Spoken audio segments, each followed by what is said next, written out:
Okay, I'm going to talk to you a little bit about the difference between change and transition. So an example is a change is a physical thing that might happen. So for example, if I change my computer or someone changes the operating system on my computer, upgrades to the latest version of Windows, the change is the physical thing that happens on the computer, and the transition is a psychological process that I effectively go through. So if you're thinking about that, and particularly with Windows operating system, I could be feeling really frustrated because everything's changed and my computer looks different. So that's kind of the people side of it versus the actual change that's actually happening. William Bridges created a transition model that effectively said there were 3 stages in transitions. So the first stage is really around ending, losing and letting go. The second one's around the neutral zone, and the third one's around a new beginning. So effectively in transition management, which we've typically called change management, but let's talk about transition management being the people side. So in the ending, losing, letting go phase, it's really around convincing people to leave home, convincing people to upgrade the system, convincing people to use a new process, convincing people to change the building. And we need to understand and accept that people will feel a sense of loss quite often in this stage. The second stage, which is the neutral zone, is really when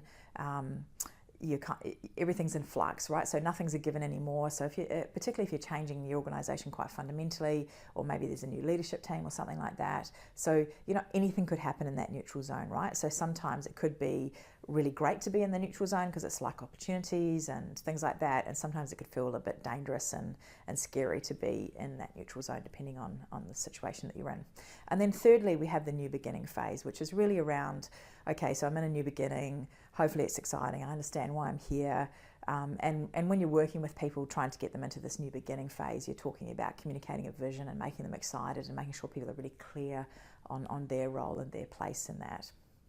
So let me just break down that difference between transition and change a little bit for you. So change is the way things will be different. Transition's, again, how you need to take people through that, right? So change is visible and tangible. It's a new system, it's new processes, it's new leadership team, it's a new strategy, and transition's more how I feel about it. It's a bit more organic, it's got its natural pace, and the change curve kind of comes into it. So you might have seen in some of the other videos we've talked about the change curve, but it's effectively how I will feel as I move through that transition. Okay, so in summary, change is the physical thing we do, transition is the process that people need to go through. So now when you go away and have a think about it, just think about the fact that when we're managing any type of change in our lives, in work life or personal life, there's this steps that we're going through in terms of managing the change, and then there's a psychological process that you and other people are going through, and we need to effectively cater to both those things to be successful.